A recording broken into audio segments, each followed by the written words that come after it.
C'est bon, Audrey. Bien, bonjour à tous et à toutes. Merci d'être là ce matin pour l'atelier quiz anti-cliché autour des femmes de la tech et des métiers de la tech et du numérique aussi. Je nous présente assez brièvement. Donc pour ma part, je suis Audrey Risser, je travaille dans l'équipe d'Enjoy Digital chez BNP Paribas. Et avec Céline, qui va se présenter juste après, on a pris part en fait à l'organisation du collectif Women and Girls in Tech, notamment sur une exposition que vous avez pu voir en ligne et sur place sur Vivatech et dont certaines slides, certains visuels seront utilisés dans cet atelier ce matin. Je te laisse te présenter, Céline. Bonjour à tous, je m'appelle Céline Pernaut-Burlet et je travaille dans une équipe chez BNP Paribas, dans une équipe connexe, enfin à côté d'Audrey. J'ai pris part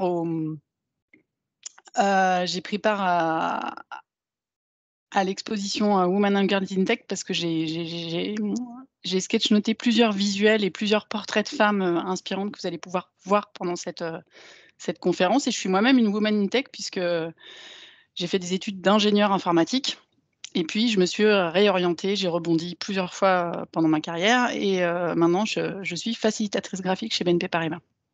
Et d'ailleurs, le visuel que vous voyez à l'écran, Céline ne l'a pas forcément dit, mais c'est elle qui l'a réalisé.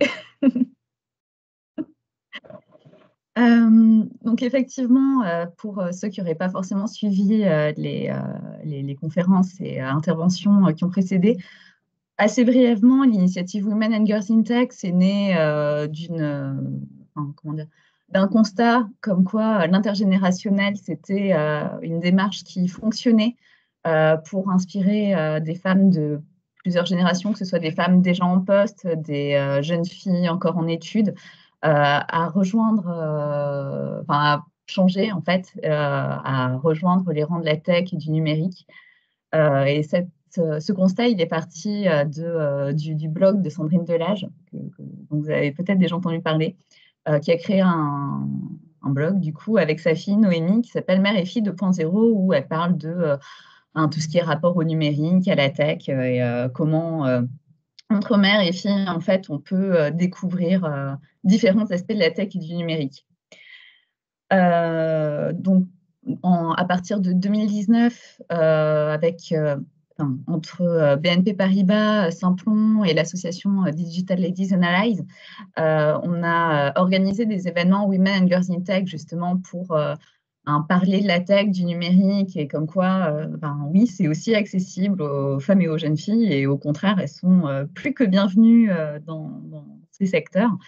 C'est dans ce cadre qu'on a réalisé l'exposition que vous allez découvrir à travers cet atelier où on va vous poser des petites questions. On va vous inviter à participer dans le chat, du coup, pour balayer pas mal d'idées reçues. Alors, la première idée reçue, on peut imaginer, souvent, on pense que travailler dans le numérique, c'est être développeur de code. Alors, pas du tout, vous allez découvrir au cours de cet atelier, vous allez découvrir plein de métiers autour de la tech et vous allez voir que travailler dans la tech, c'est pas forcément être codeur.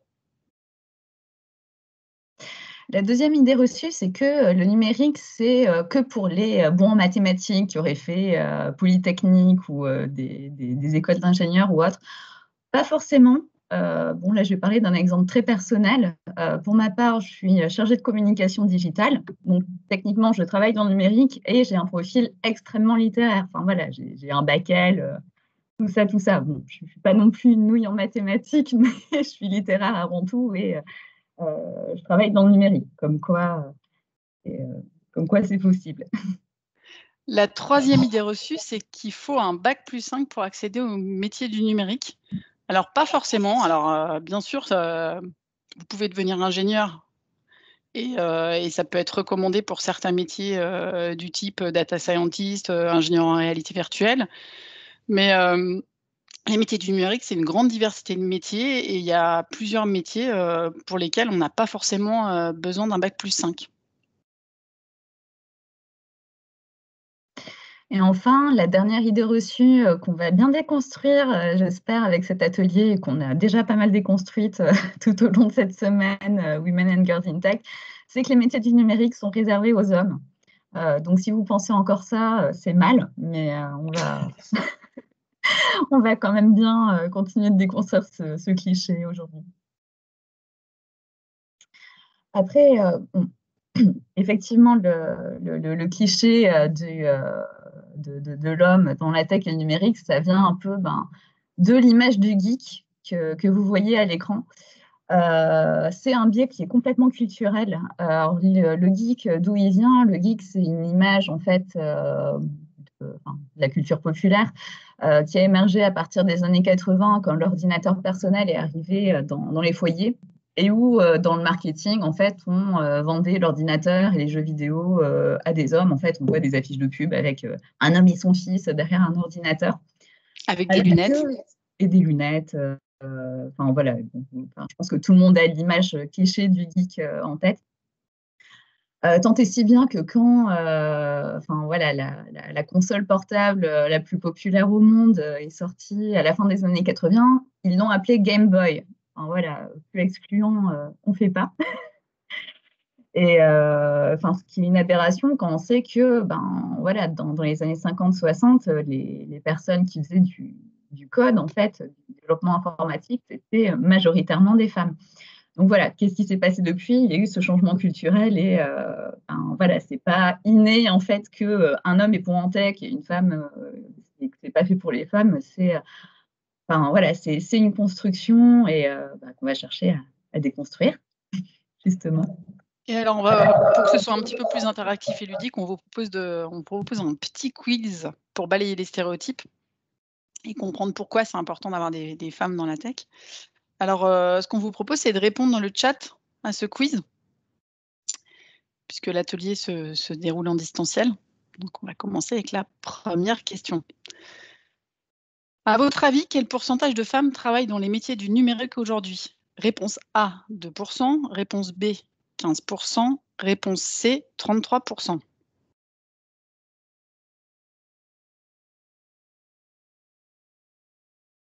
« 2%. On a la réponse A, 2%, la réponse B, 15%.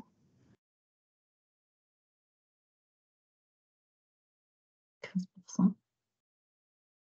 Alors, en fait, c'est un petit peu, vous avez un peu tous, presque tous raison. Alors, vous êtes suisse quand même. oui, 15%, 15% on a 15% de femmes dans les métiers de la tech, tels que l'informatique, l'analyse de données, la domotique. Et on a un tiers de femmes dans les métiers du numérique. Dans les formations informatiques, on a seulement 10% de femmes, donc ça fait pas beaucoup, alors qu'en 1983, on en avait 20%. Donc il y a vraiment eu une chute depuis les années 80, ça a été divisé par 2. Le nombre de diplômés en informatique, le nombre de femmes diplômées en informatique a vraiment chuté, alors que dans des pays comme la Russie, l'Asie, ou dans des régions du monde comme l'Asie et l'Amérique latine, on a 45% de femmes qui sont diplômées en informatique. Comme quoi, c'est Donc là où vraiment on a une belle, voilà, c'est plutôt culturel, hein, et on a une belle parité dans certains pays et puis dans d'autres, pas vraiment. Alors qu'on le verra plus tard, quand on regarde un peu ce qui pourrait se passer dans les années qui viennent, on estime à 900 000 postes non pourvus en Europe dans le numérique en 2025. Donc c'est vraiment des métiers qui recrutent. Donc ça pourrait carrément intéresser les jeunes filles qui ne savent pas quoi faire. Ou les femmes qui voudraient se réorienter. Ou les femmes qui voudraient se réorienter. Alors, une autre question qu'on peut se poser à partir de là, et je vous invite c'est vraiment une question ouverte, hein, je vous invite à y répondre dans le chat, c'est quelles sont les conséquences d'avoir une minorité de femmes dans les métiers du numérique? Parce qu'on peut se dire, bon, ok, il n'y a pas beaucoup de femmes dans les métiers du numérique, dans les métiers de la tech, mais bon, il y a d'autres métiers où c'est pas paritaire, et on n'en fait pas tout un foin. Par exemple, bon, il y a plus d'hommes que de femmes qui conduisent des bus, il y a plus de femmes que d'hommes qui sont enseignantes ou dans les métiers du soin. pourquoi, en fait, ce serait si critique dans les métiers du numérique d'avoir aussi peu de femmes. Donc, je vous laisse y répondre.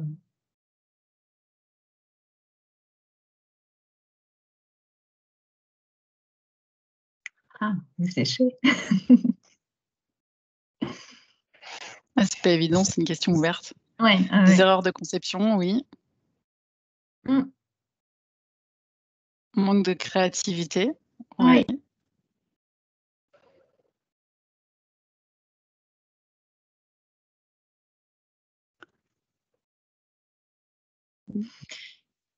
Développement de solutions ne prenant pas en compte certains besoins, effectivement. Complètement. Ouais.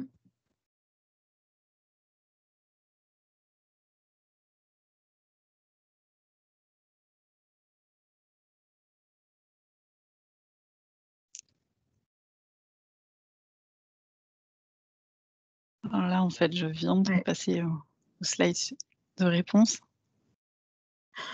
Bon.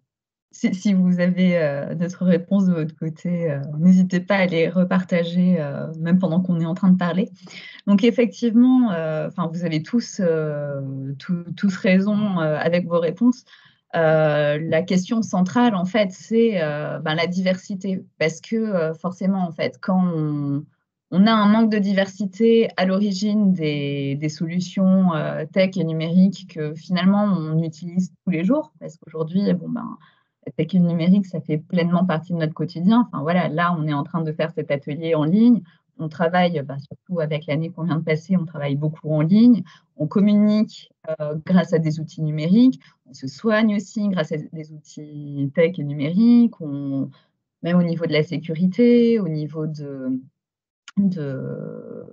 des transports. Enfin, vraiment, tous les domaines de la vie sont touchés par la tech et le numérique.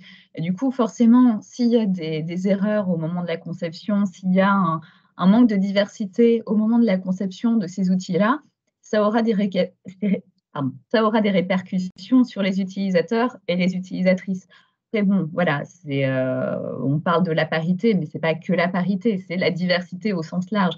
C'est-à-dire que moins les équipes à l'origine de la conception des outils qu'on utilise tous les jours sont diverses, moins les besoins des femmes, les besoins des personnes racisées, les besoins de personnes qui sont en situation de handicap ou autres, en fait, et même il peut y avoir des biais classistes aussi qui peuvent être intégrés, en fait, dans les solutions tech et c'est dramatique de se dire voilà, aujourd'hui, le fait que la grande majorité des personnes à l'origine des solutions qu'on utilise tous les jours soient des hommes blancs qui ont énormément de diplômes, ça fait qu'ils ne prennent pas en compte les besoins de tous les utilisateurs naturellement et que même s'ils sont de bonne volonté, ils intègrent des biais dans ce qu'ils construisent. Et du coup, on peut donner quelques exemples assez flagrants.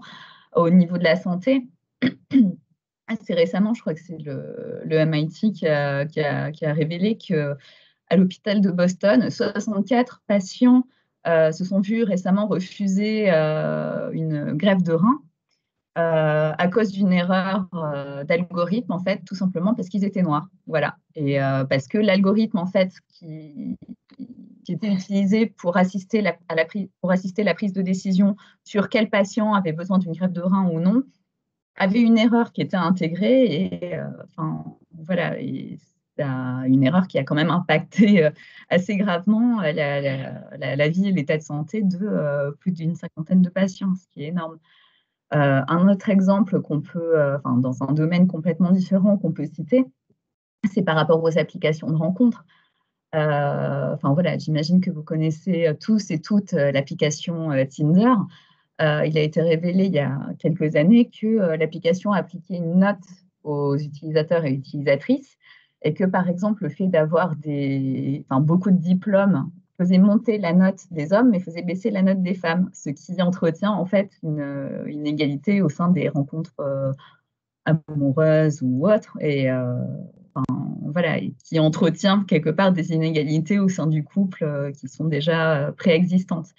Je crois que tu as un autre exemple aussi. Ouais, un exemple dans l'aviation civile, en fait. Il n'y a pas longtemps, c'est sorti il y a quelques mois, je crois. En fait, un logiciel avait été mal paramétré puisque toutes les passagères qui avaient coché la case mademoiselle lors de leur enregistrement avaient été considérées par le logiciel comme des enfants. Et il faut savoir avant qu'un avion décolle, en fait, le poids des passagers est pris en compte pour vraiment paramétrer le décollage de l'avion. Et du coup, le pilote avait pensé que c'était des enfants qui étaient dans les passagers, et du coup, le poids était mal paramétré et on a évité un incident de justesse, en fait. C'était juste un mauvais paramétrage. Comme quoi, ça affecte plus que, plus que les femmes, personnes racisées et autres. Ça affecte vraiment tout le monde, quoi, ces biais. Donc en résumé, la diversité, plus la diversité des équipes qui codent est là, et moins on a de biais dans les solutions qui sont développées.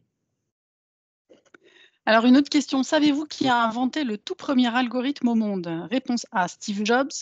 Réponse B, Ada Lovelace. Réponse C, Thalès. Voilà, je pense qu'avec tout ce qu'on a matraqué comme visuel, voilà, vous avez tous la bonne réponse. Et oui, vous avez raison, et ça c'est assez chouette parce qu'il y a quelques années, on ne la connaissait pas. Oui, effectivement, la première codeuse au monde, c'était une femme, elle s'appelait Ada Lovelace. C'était le premier codeur au monde. Ada Lovelace était la fille du poète Lord Byron. Elle a travaillé avec Charles Babbage sur sa machine analytique. C'est elle qui a fait le premier algorithme. Et pour lui rendre hommage, en fait, dans les années 80, on a donné son prénom à un langage de programmation qui est toujours utilisé, notamment dans les technologies de pointe telles que l'aéronautique et l'automobile. Et en octobre, tous les ans, on peut célébrer le Ada Lovelace Day, qui célèbre le travail des femmes dans les sciences et techno. Voilà, voilà. Je me permets d'apporter une petite précision parce que ça peut être surprenant, en fait, de voir quelqu'un coder au 19e siècle. Faut savoir que le fait d'être programmeur ou codeur, c'est pas forcément que sur les ordinateurs modernes que c'est possible. En fait, c'est juste créer un langage et l'appliquer à une machine. Et là, en l'occurrence, elle a créé un langage à appliquer à la machine de son ami Charles Babbage. Voilà, pour faciliter les interactions entre humains et machines.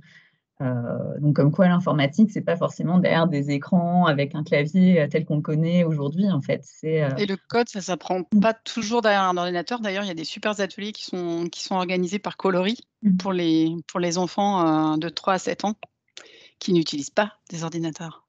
Donc, c'est vraiment des chouettes trucs à tester si vous avez des enfants en bas âge.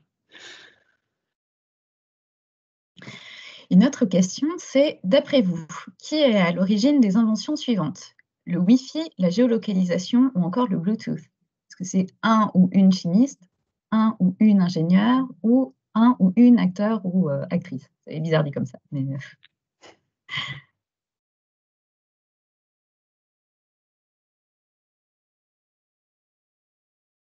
Ingénieur. Forcément une ingénieure. Oui. Ah, on a la bonne réponse. Ouais.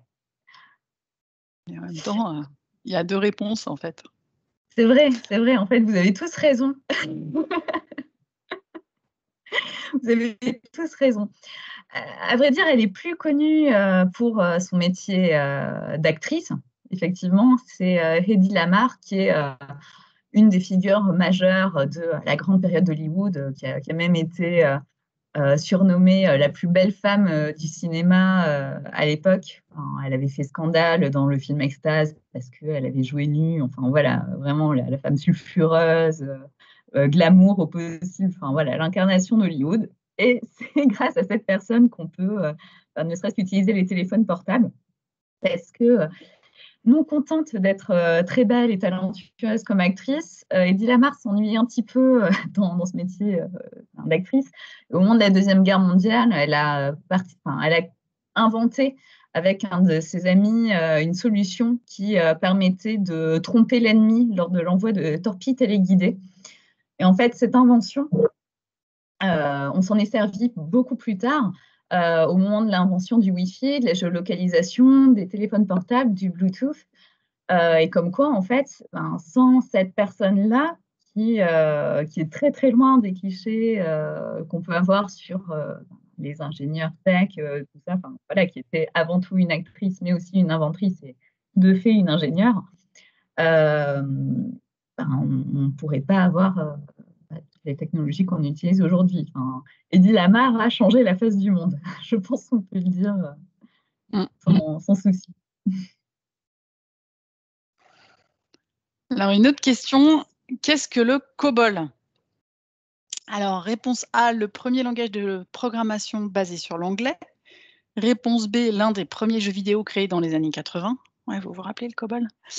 Réponse C, le premier ordinateur avec un écran couleur.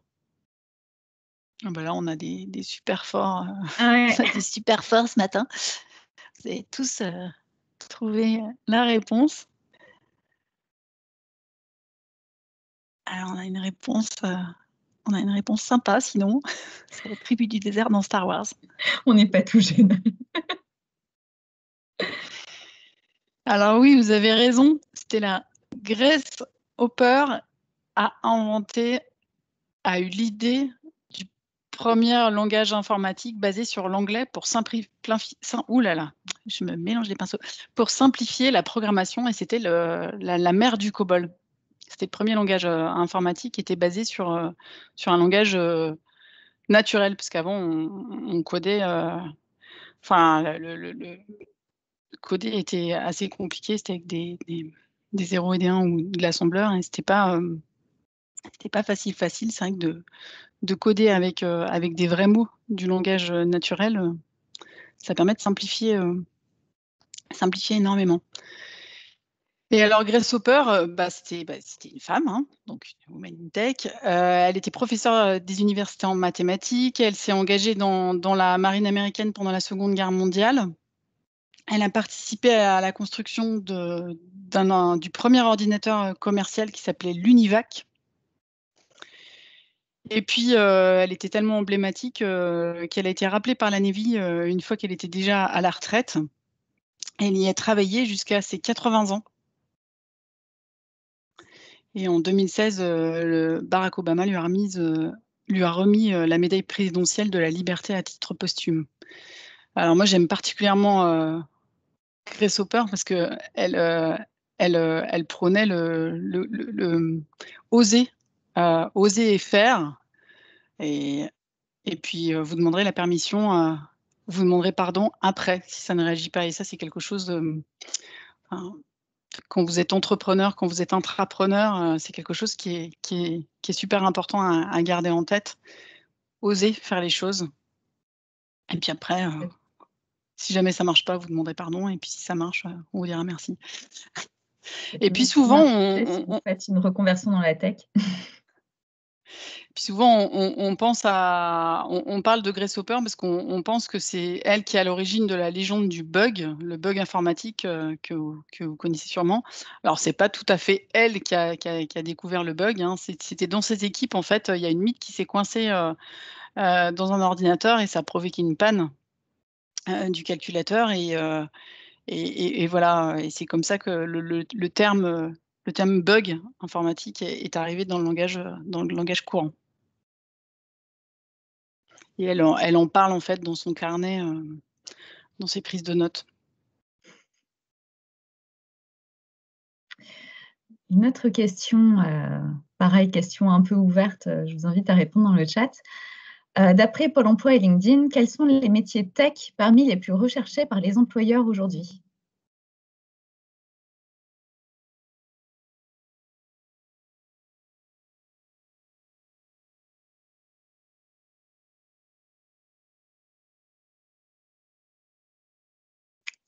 Ça répond. Data scientist, effectivement, développeur, ouais, développeur.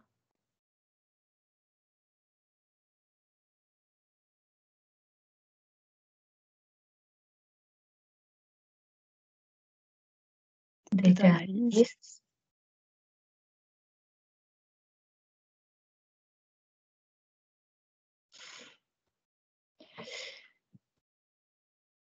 Effectivement, tous les métiers que vous avez mentionnés, cybersécurité, ouais. Un peu tous ces métiers font partie du top 10 des métiers les plus recherchés par les employeurs sur LinkedIn en 2020. Et c'est un peu, voilà, ce qui se recoupe en fait avec les données de Pôle emploi.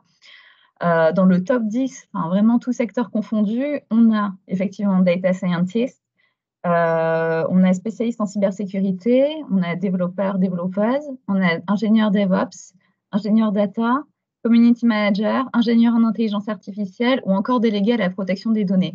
Voilà, tout ça juste dans le top 10. Voilà, c'est dire si les métiers de la tech et du numérique recrutent et cherchent vraiment de la main-d'œuvre qualifiée aujourd'hui. Là, ce que Céline affiche à l'écran, c'est des présentations, en fait, des fiches de poste qui ont été créées par un de nos collègues qui s'appelle Eric pour présenter les métiers de la tech par le prisme féminin. Parce que oui, on peut être data scientist et être une femme, on peut être développeuse, on peut être ingénieur data.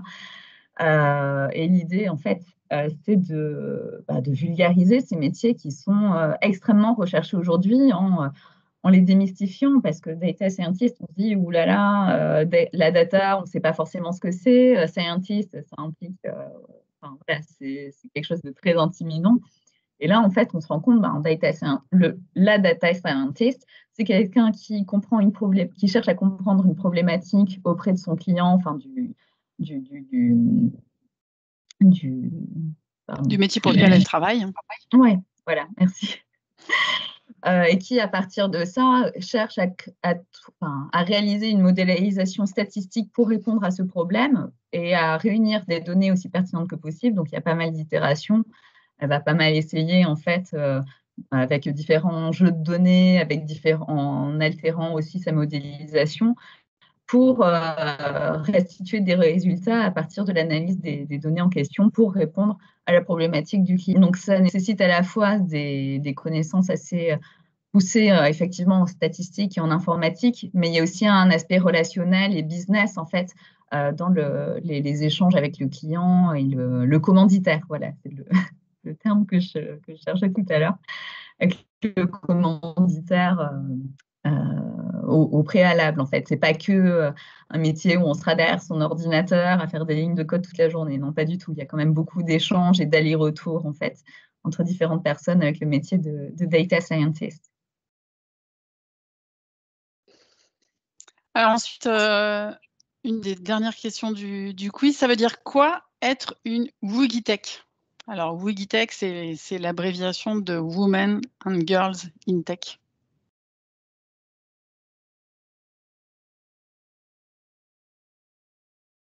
Déjà, est-ce que vous, dans le chat, vous vous considérez comme des women ou girls, si vous n'êtes pas encore des women? Qu'est-ce qui fait que vous vous considérez comme des femmes de la tech?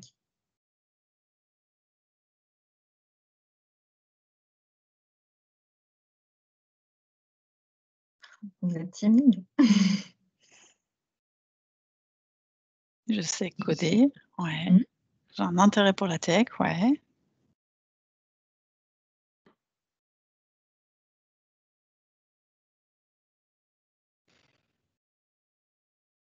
En formation développeuse, génial. Super.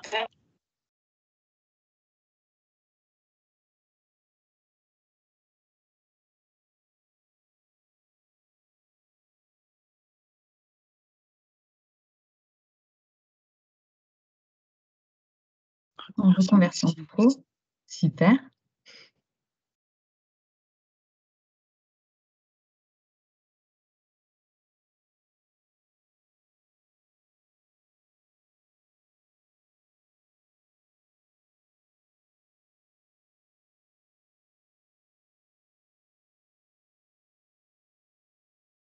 Je vais passer à un titre pro, concepteur, développeur d'applications. Plein de métiers dans le numérique, oui. Même au-delà de la tech.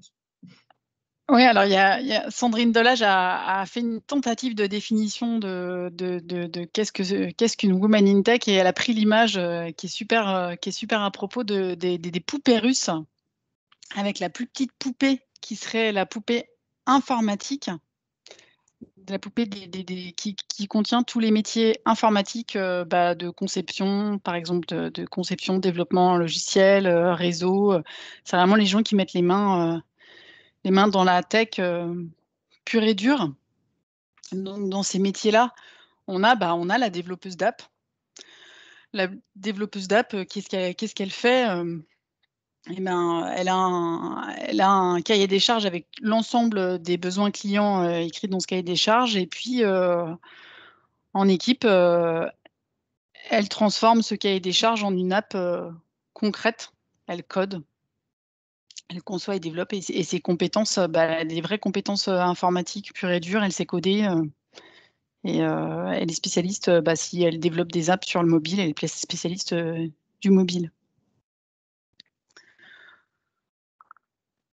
On a aussi l'architecte cloud, qui peut être un métier de la tech dans la poupée russe informatique. L'architecte cloud, il définit des solutions techniques et il organise la transition vers des serveurs hors de l'entreprise. Le cloud, c'est vraiment des serveurs qui sont pas dans l'entreprise même.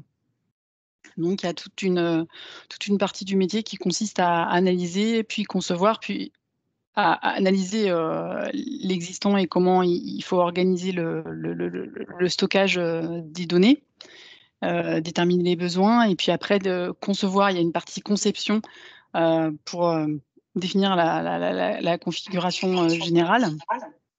Et puis ensuite, il faut superviser j'ai un petit écho. Il faut superviser la mise en place du cloud.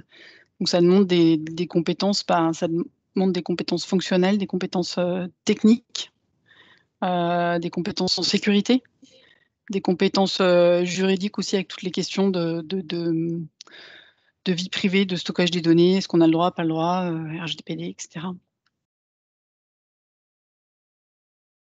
Donc, au-delà des métiers... pardon, c'est... Non, vas-y.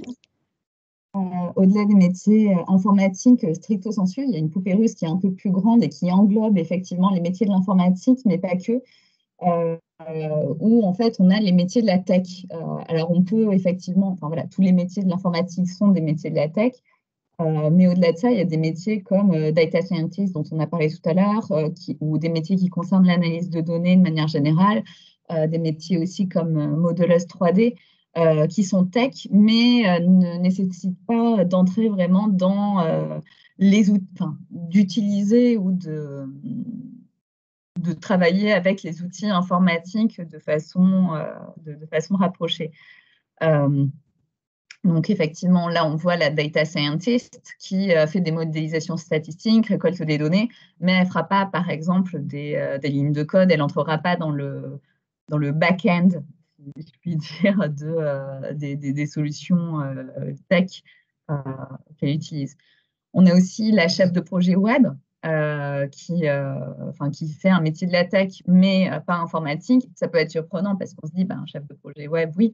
Mais en fait, comme la data scientist, c'est quelqu'un en fait qui sera en interaction vraiment entre le commanditaire, le client et les équipes pour superviser les équipes autour d'un cahier des charges réalisé à partir des attentes du client et de la faisabilité technique du site en question ou de l'application. Ça peut être pour réaliser une application. Et il y a vraiment tout un aspect gestion de projet de manière générale, en fait, avec vraiment un rétro-planning, un budget, la coordination des équipes. Il y a même dans la semaine, je ne sais plus du tout, j'ai vu beaucoup d'interventions, mais j'ai vu le témoignage d'une chef de projet web qui expliquait justement que son métier consistait, entre autres, nécessiter aussi beaucoup de compétences en management pour être à l'écoute des équipes, identifier les potentiels et attribuer les tâches en fait les plus adéquates aux bonnes personnes en fait. Donc finalement, derrière ce titre qui correspond à un métier de la tech, on a un métier extrêmement humain et qui ne nécessite pas d'avoir forcément des compétences en informatique poussées. Ça, ce sera plus les équipes supervisées par la chef de projet web qui auront ces compétences-là. On a aussi,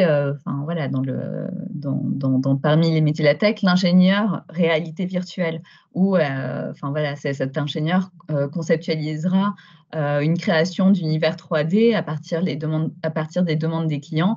Et comme pour la chef de projet web, elle supervisera les équipes en fonction de ce qu'elle aura conceptualisé et supervisera l'amélioration en continu de la solution. Et ça, en fait, ce métier pour la réalité virtuelle, qui est un métier émergent, ça a déjà des applications concrètes pour tout ce qui est aéronautique, pour tout ce qui est automobile, dans le domaine médical également, où le jeu vidéo, c'est le premier domaine qui vient à l'esprit. Enfin, voilà, c'est un métier vraiment qui est amené à se développer de plus en plus dans les années à venir. Un autre métier d'avenir qui me tient pas mal à cœur, parce quand on pense à la tech, on pense à la high-tech, forcément, de prime abord, mais on peut aussi être ingénieur low-tech. Alors la low-tech, qu'est-ce que c'est? De façon très schématique, c'est le fait de concevoir des solutions qui répondent à des besoins réels des utilisateurs, enfin voilà, vraiment des besoins de base comme se nourrir, se chauffer, se protéger, avoir de l'électricité, accéder à Internet aussi aujourd'hui.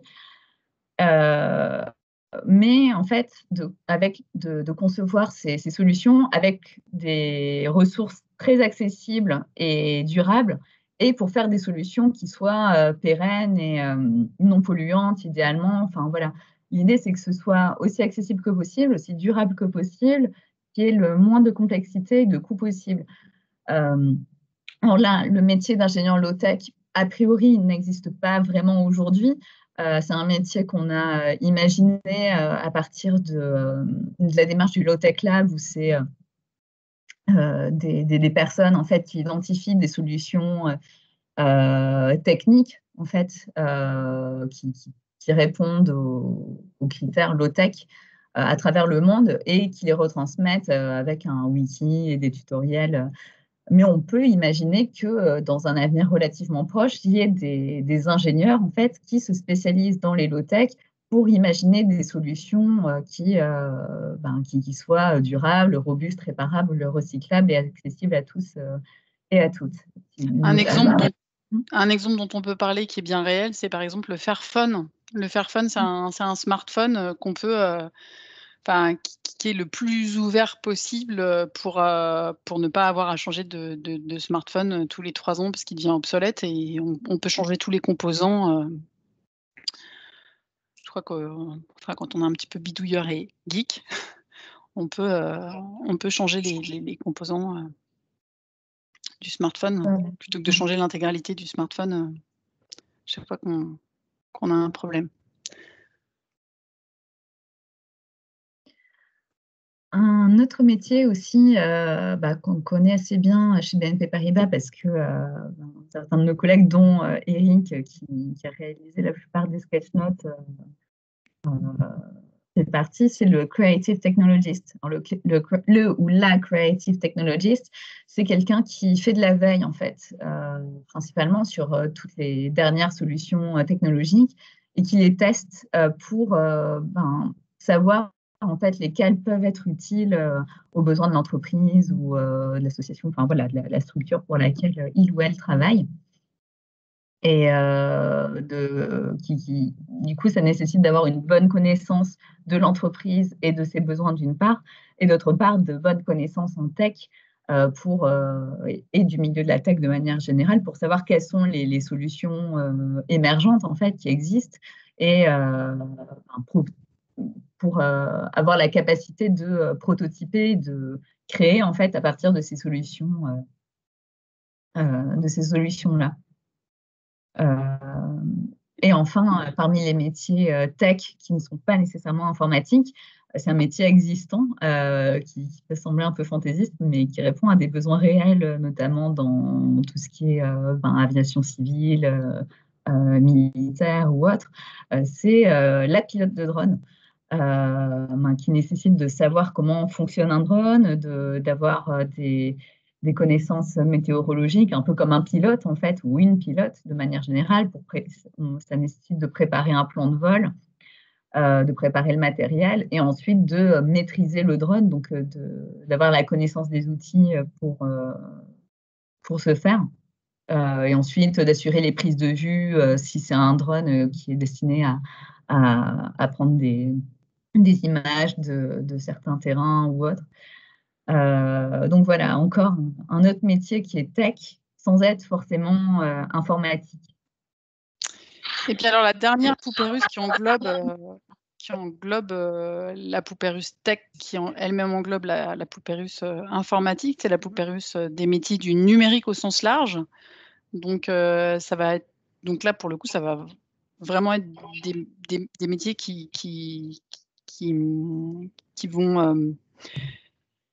vont pas forcément faire du code approfondi, qui vont être plus des métiers de contenu liés au marketing. Ça peut être du marketing digital, ça peut être du rédactionnel, ça va plus être des métiers qui vont peut-être s'adresser à des personnes littéraires justement, comme Audrey, ou des personnes sur tout ce qui est stratégie marketing. Donc par exemple, on a la grosse hacker. Son objectif principal, c'est d'acquérir des clients, des nouveaux clients, via des campagnes marketing ciblées, soit par mail, soit par les réseaux sociaux, d'optimiser les données, d'automatiser les process, de trouver des nouvelles solutions, de tester des nouvelles idées, de tester des nouvelles campagnes. C'est vraiment quelqu'un qui est super, super à l'aise avec tout ce qui est marketing. Il y a une forte capacité d'analyse. Ça demande une grande polyvalence, des compétences aussi bien au niveau du web, du référencement, des réseaux sociaux, que des connaissances en marketing et puis en rédactionnel pour produire les études, et puis une bonne connaissance des clients.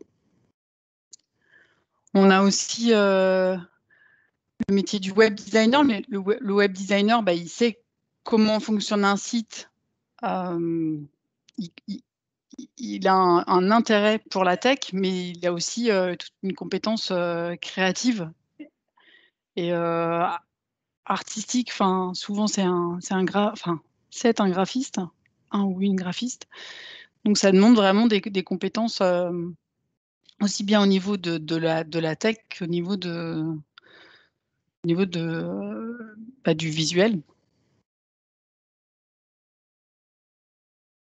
On a aussi l'ergonome.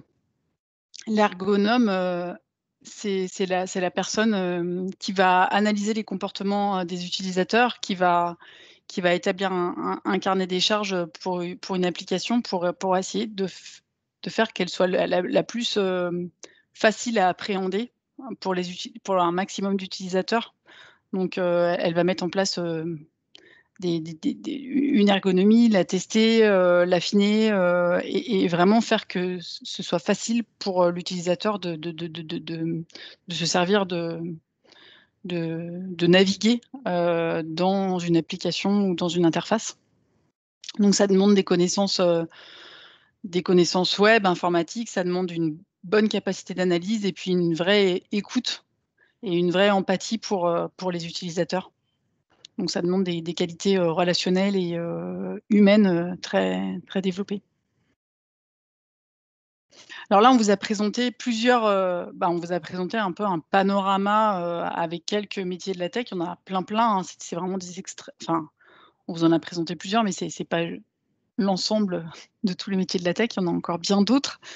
Ce qu'on voulait aussi vous présenter, c'est on a commencé à vous en présenter dans le quiz, c'est des rôles modèles de femmes. Enfin, je pense que vous l'avez bien compris, c'est que les femmes ont de tout temps joué des rôles un rôle essentiel dans la tech. Alors parfois, elles ont été un petit peu invisibilisées, puisqu'il y a quelques années encore, quand on posait la question quel est le premier codeur au monde, personne ne connaissait Ada Lovelace. Ça change et ça, c'est super, c'est porteur d'espoir et c'est vraiment top. On a d'autres femmes de la tech hyper emblématiques comme Katherine Johnson, Dorothy Vaughan, Mary Jackson, que vous avez peut-être eu l'occasion de voir dans un super film qui s'appelle Les figures de l'ombre. C'est des femmes qu'on a résumé ça en « Nous avons permis à l'homme de marcher sur la Lune ». Et oui, parce que Katherine Johnson, elle était mathématicienne et elle a contribué au calcul de la trajectoire d'Apollo 11. Dorothy Vaughan, elle a travaillé, elle a été directrice de l'unité de calcul, à la NASA. Et puis Mary Jackson, c'était la première femme noire ingénieure de la NASA. Donc si vous n'avez pas déjà vu le film Les figures de l'ombre, je vous invite vraiment à le regarder.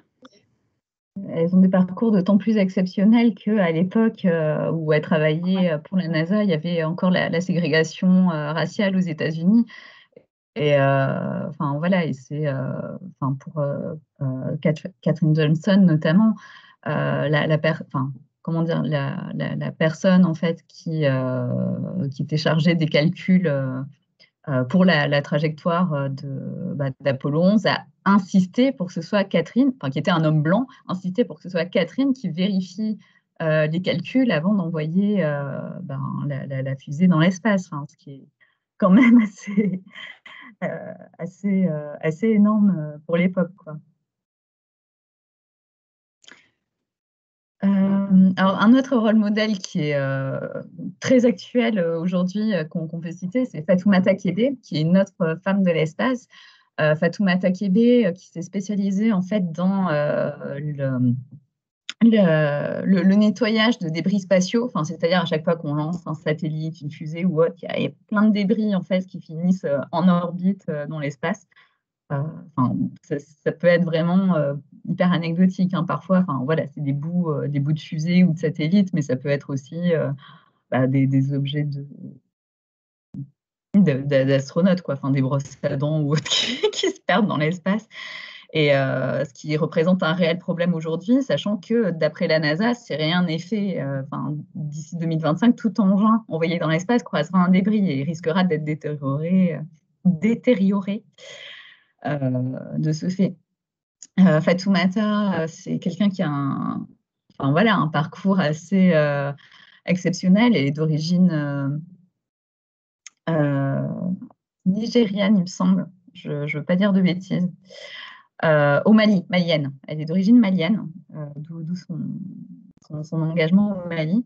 Elle est née en Seine-Saint-Denis et dès toute petite, en fait, elle s'est passionnée pour l'astronomie, pour l'espace et elle a poursuivi un cursus universitaire jusqu'au bout, jusqu'à devenir une des figures majeures aujourd'hui elle a fait beaucoup de vulgarisation aussi, elle a publié des éphémérides. Voilà. Elle a créé Éphéméride, c'est une association pour partager l'astronomie avec le grand public et les jeunes dans les quartiers populaires, en fait. Ouais. Tu veux parler d'Aurélie Jean ? Allons-y.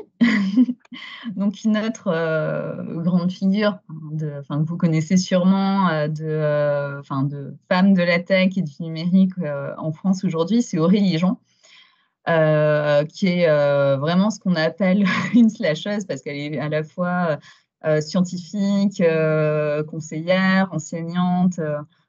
Et elle, en fait, elle est spécialisée dans les sciences numériques et notamment tout ce qui est intelligence artificielle. Elle a publié l'année dernière ou l'année d'avant, je crois que c'est en 2019. Ouais. Elle a publié en 2019 un ouvrage de vulgarisation qui a été dans les tops des ventes, un livre qui démystifie un peu ce que c'est que les algorithmes et comment fonctionne l'intelligence artificielle. Et il vient de sortir en poche. Il a été publié en poche. Ouais, il vient de sortir en poche. Ah, super. Voilà, du coup, si vous voulez l'acheter un peu moins cher que l'édition précédente, c'est possible maintenant. On n'est pas sponsorisé, on vous promet. Et en fait, donc avec tout le travail de vulgarisation qu'elle fait à côté de son travail scientifique effectif, ce qu'elle cherche à montrer, c'est combien, en travaillant dans le numérique et dans la tech, on peut changer le monde, que ce soit dans le domaine de la médecine, de l'éducation, des transports, de la sécurité, de l'économie, de la finance. Aujourd'hui, en fait, les algorithmes sont utilisés partout. Et elle, typiquement, elle a travaillé dans le numérique, mais avec des applications dans le médical. Notamment, elle a cherché à modéliser en fait des tissus humains et leur comportement dans la survenue d'infarctus. Voilà, c'est un des travaux qu'elle a fait. Comme quoi, la tech, c'est pas non plus déconnecté de l'humain, ça a des applications réelles, concrètes dans la médecine, voilà, comme ce qu'a fait Aurélie Jean avec sa thèse. Et en fait, voilà, je te laisse continuer avec Cathy O'Neil. Je préfère que ce soit toi qui continue parce que c'est toi qui parle le mieux de Cathy O'Neil et puis c'est un bon relais par rapport à, enfin c'est la bonne continuité avec Aurélie Jean. Donc effectivement, comme on l'a vu avec Aurélie Jean, la tech c'est utilisé partout et Cathy O'Neil qui est spécialiste du big data et militante états-unienne, a cherché à alerter justement sur les biais qu'il peut y avoir dans les algorithmes. Elle a publié un livre il y a quelques années qui s'appelle Weapons of Math Destruction. Enfin, voilà, elle a fait un jeu de mots entre math et mass destruction, donc soit littéralement en français, arme de destruction massive ou arme de destruction massive. Enfin, voilà. Pour dire que justement, à cause des biais dans les jeux de données, dans les algorithmes qu'on utilise, on peut malheureusement accentuer des inégalités préexistantes et les aggraver. Et du coup, elle invite tout un chacun à comprendre le fonctionnement des algorithmes pour lutter en fait contre ces biais en fait, pour en faire un outil au service de la population, au service de la santé, de la justice, de l'emploi, de la politique, de la sécurité, de l'éducation, etc. Plus que quelque chose qui finalement nous échappe et accentue des problèmes préexistants. Alors, on vous a montré, on vous a partagé des portraits de femmes de la tech, vraiment tech, qui étaient dans la poupée russe, la première presque, informatique ou la deuxième tech. Et puis après, dans la poupée russe plus grande du numérique, on a des gens comme Daphné Oram, qui est une musicienne, qui a été l'un des premiers compositeurs à utiliser des sons électroniques dans ses musiques et puis qui a travaillé sur des machines pour produire des sons, notamment l'Oramix, qui était une machine qui permettait de produire des sons en dessinant sur une plaque de verre. J'essaie d'accélérer un petit peu parce que je vois qu'il est 11h56. On a aussi Stéphanie Posavec, qui est une artiste qui travaille avec qui est une data artiste, qui est information designer et artiste et qui fait de l'analyse de données avec des crayons papier, dessin, parce que souvent on parle de l'analyse de données, on se dit voilà, ça va être des graphes, ça va être des PowerPoint avec des camemberts et puis des choses assez laides. Et en fait, Stéphanie Posavec, avec son amie Georgia Lupi, qui est alors Stéphanie Posavec, elle habite en Angleterre et Georgia Lupi, elle habite aux États-Unis. Elles ont entretenu une correspondance pendant, je crois, plus d'1 an, qui a donné lieu à un super livre qui s'appelle Dear Data. Et elles se sont échangées chaque semaine une carte postale où elles représentaient de la donnée sur le recto d'une carte postale et puis elles expliquaient les modèles de données derrière dans la carte postale. C'est un livre assez chouette, plein de poésie. Et comme quoi, on peut faire de la poésie avec la donnée. Et elle a plein de travaux comme ça en cours où elle explique les choses avec la donnée, puisque c'est essentiel dans le monde qui nous entoure, mais avec beaucoup de poésie dans la représentation graphique. Et puis enfin, le dernier portrait qu'on voulait vous présenter, c'est le portrait de June Almeida. Oula, pourquoi il me passe? Ah mince, pardon. June Almeida, en fait, c'est elle qui a découvert le premier coronavirus humain. Donc, c'est une technicienne, c'est une woman de la tech parce que elle a travaillé sur, voilà, alors c'est tech au sens vraiment large, mais ça nous paraissait intéressant de l'évoquer, aujourd'hui, vu, l'année, les années qu'on vient de passer. Voilà. Et pour conclure, on vous remet la diapositive, le sketch note de Sandrine Delage, donc qui est un peu à l'origine de cette, qui est à l'origine de cette exposition, Women and Girls in Tech. Donc qui rappelle qu'aujourd'hui, donc un tiers des métiers, on a seulement un tiers de femmes dans les métiers du numérique, seulement 15% de femmes dans les métiers de la tech.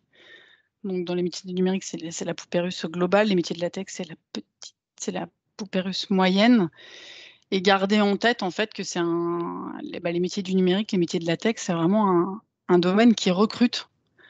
Donc si vous avez des jeunes filles ou des femmes qui cherchent à se reconvertir, vous pouvez peut-être leur proposer d'embrasser une carrière dans la tech et de rejoindre alors peut-être une formation chez Simplon ou pour les jeunes filles de faire une...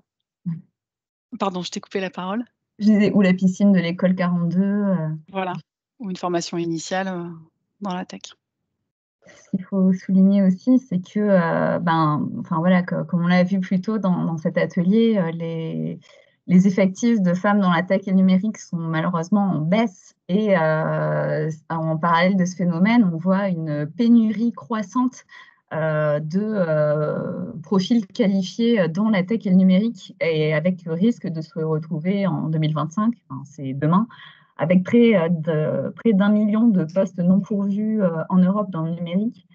Et cette pénurie, en fait, au-delà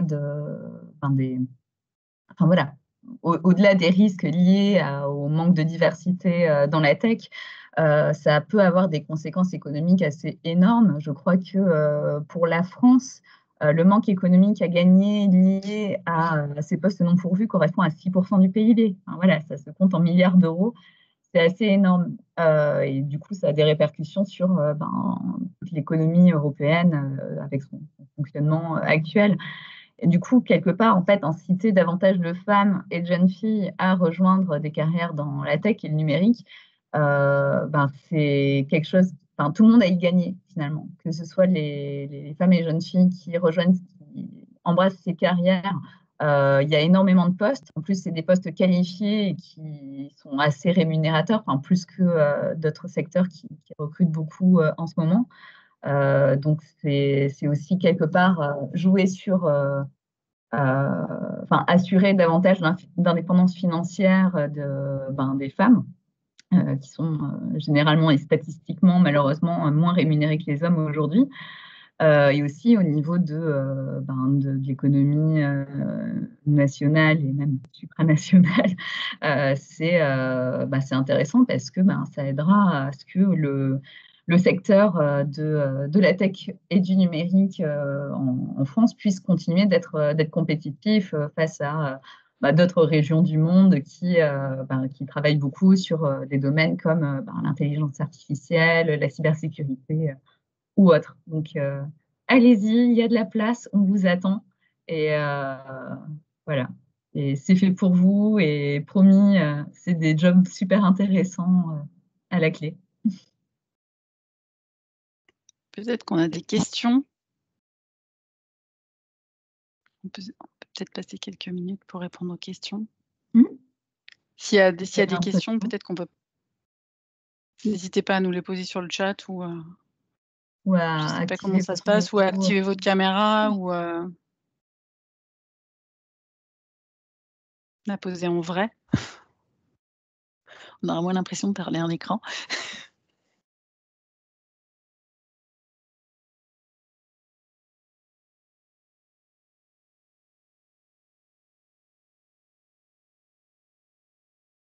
Je vois qu'il y a une question qui est en train de s'écrire. Oui. Il y a les 3 petits points qui pétillent.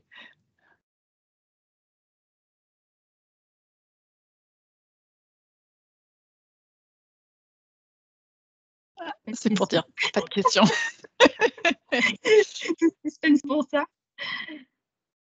Non, très bien. En ce cas, un grand merci d'avoir suivi cet atelier avec nous et d'avoir participé, voilà, lorsqu'on vous posait des questions. Merci à vous. On espère que ça vous a plu, que vous avez pu apprendre des choses. Et n'hésitez pas à partager ce que vous avez pu apprendre lors de cet atelier autour de vous, parce que, comme on l'a mentionné en conclusion, vraiment plus de parité et de diversité dans la tech, c'est quelque chose qui bénéficiera à tous et toutes. Et c'est beaucoup plus varié que ce qu'on imagine. C'est complètement ouvert aux femmes. Les femmes sont plus que bienvenues. Il y a énormément d'opportunités pour se former ou faire des reconversions, même quand on est issu de profils qui n'ont rien à voir avec la tech a priori. Hier, il y avait une table ronde avec 2 femmes qui travaillent chez Ubisoft, donc dans le domaine des jeux vidéo, et une qui a une double licence en anglais et japonais, et une autre qui a une formation de chimiste à la base et qui, aujourd'hui, travaille dans le domaine du jeu vidéo. Comme quoi, la tech, c'est vraiment ouvert à toutes. Voilà. Donc, n'hésitez pas à vous y intéresser, à vous lancer. On vous attend. Bonne journée à tous. Une très bonne journée. J'arrête? Oui, je pense, si tu peux.